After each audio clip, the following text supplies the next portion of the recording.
pengikut Tuhan Yesus yang dibaptis di seluruh dunia ini, menurut catatan Google ya, saya nggak tahu persisnya berapa, tapi Google berkata pengikut Yesus yang dibaptis itu 2,9 miliar orang sampai ya 3,1 miliar, itu katanya kurang lebih segitu. Itu sepertiga penduduk dunia, 31 sampai 35% penduduk dunia. Bayangkan dari 12 murid lalu menjadi 70 murid, menjadi pengikut-pengikut, dan sekarang menjadi kita semua. Itu ada perkembangan yang luar biasa. Dan setiap dari kita yang di sini nampaknya sebagian besar pasti sudah dibaptis ya, baik yang di rumah maupun di Samadi ini. Bagi saya pembaptisan kita ini terbagi menjadi tiga. Ya, terbagi menjadi tiga. Ada yang dibaptis di sekitar hari kelahiran. Ya. Entah 1 bulan, 2 bulan, pokoknya baptisan bayi. Ya. Saya menyebutnya ini baptisan apa boleh buat. Karena lagi merem di pangkuan mama, tiba-tiba cur 3 kali, apa boleh buat jadi Katolik. Ya. Ini tipe-tipe kayak saya. Ya. Tapi ada juga yang ekstrim, yang ketiga dulu ya. Pembaptisannya di sekitar kematian, di sekitar mau mati baru dibaptis. Ini yang biasa kita sebut baptisan darurat.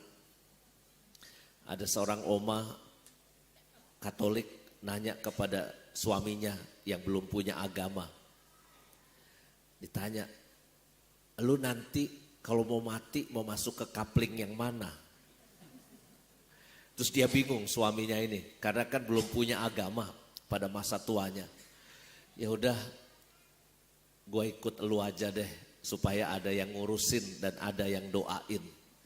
Maka lalu opa itu dengan ancaman kematian dari istrinya, lalu akhirnya minta dibaptis. Jadi ada yang pembaptisannya di sekitar kematian atau pas baptisan darurat dan sebagainya.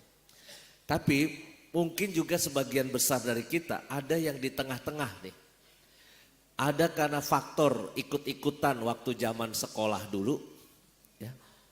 Anak-anak strada di Tangerang itu banyak yang dibaptis jadi Katolik gara-gara sekolahnya persis di belakang gereja. Jadi ya suasana gereja itu terasa buat mereka.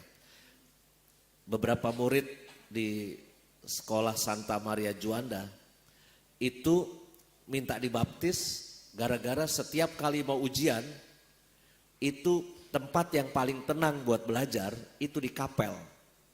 Di kapelnya suster. Jadi anak-anak itu dalam kapel belajar sebelum ujian, nilainya bagus. Wah, kayaknya saya cocok masuk Katolik itu.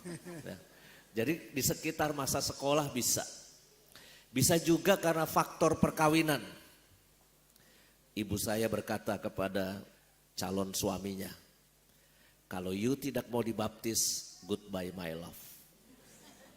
Maka lalu akhirnya bapak saya terpaksa baptis. Puji Tuhan mau. Coba kalau nggak mau, nggak ada Romo Justinus Ardianto. Apa nasibnya Novrin coba kalau nggak ada saya?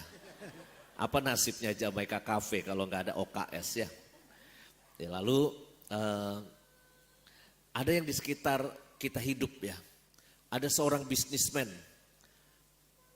bersahabat, bisnismen Katolik bersahabat dengan satu bisnismen yang belum Katolik. Ditanya, lu kok belum punya agama sampai sekarang?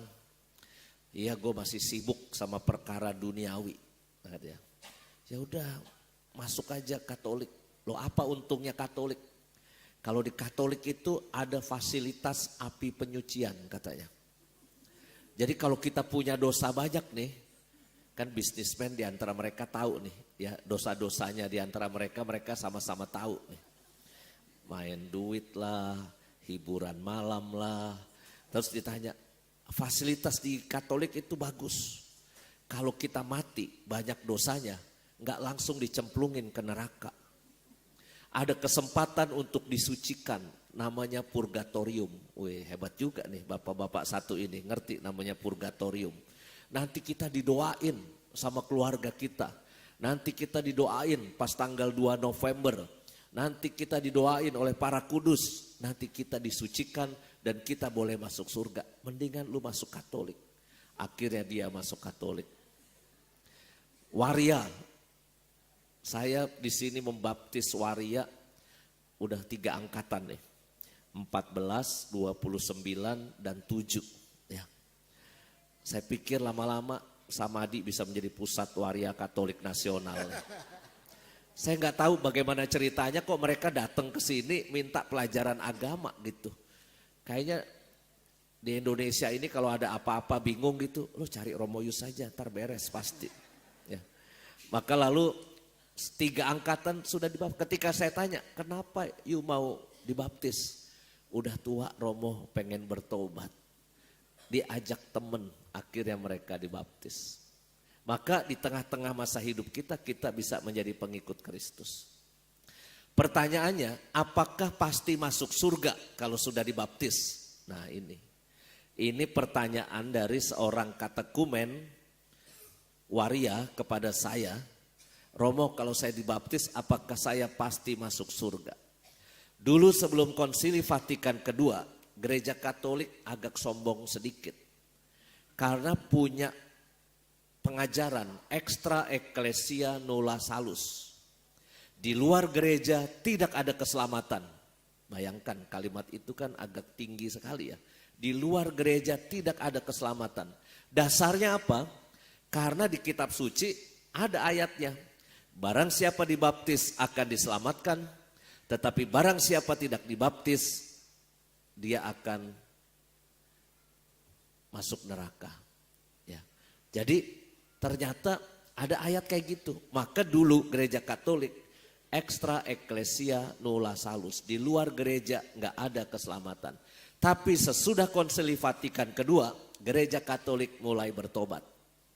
Mulai melakukan pencerahan. Maka mulai muncul kalimat di luar gereja ada pijar-pijar keselamatan. Ya. Apakah pasti orang Katolik masuk surga? Menurut saya enggak. Apakah ada orang Katolik yang jadi pengedar narkoba? Banyak. Meksiko tuh isinya pengedar narkoba semua. Meksiko itu negara Katolik, negara yang paling banyak orang Katolik nomor 2 sesudah Brasil.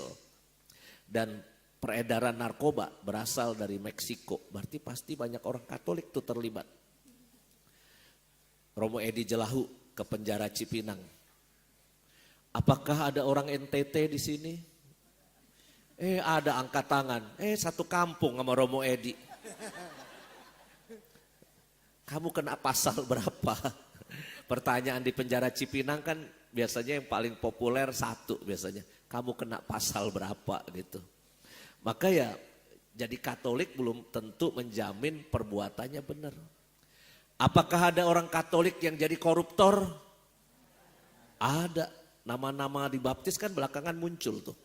Ya, Antonius lah, Paulus lah, ada juga tuh. Apakah koruptor nyumbang gereja? Kolektor dia nyumbang juga ke gereja.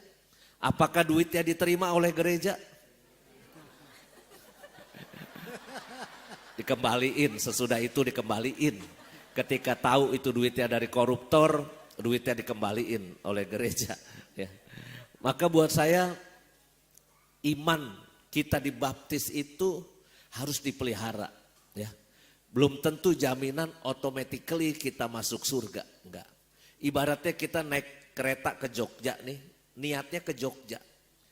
Niatnya masuk surga, maka ini ibaratnya kereta nih naik nih. Kan bisa aja di tengah jalan kita nggak tahan buat jajan. Di Purwokerto mampir mau beli apa makanan di Purwokerto. Tempe mendoan gitu kan. Wah terkenal nih tempe mendoan, mampir enak makan tempe mendoan. Keretanya jalan, ketinggalan dia. dia nggak jadi sampai Jogja. Ya. Maka buat saya orang bisa berhenti, orang bisa jajan, orang bisa belok sana, bisa belok sini, nggak sampai ke tujuan. Karena apa? Perbuatannya. Maka baptisan harus dilanjutkan dengan perbuatan yang baik. Dan itulah yang tadi Romo Sil dan Romo Putra ingatkan kepada kita semua. Ini kurang lebih inti pewartaan untuk pesta pembaptisan Tuhan Yesus.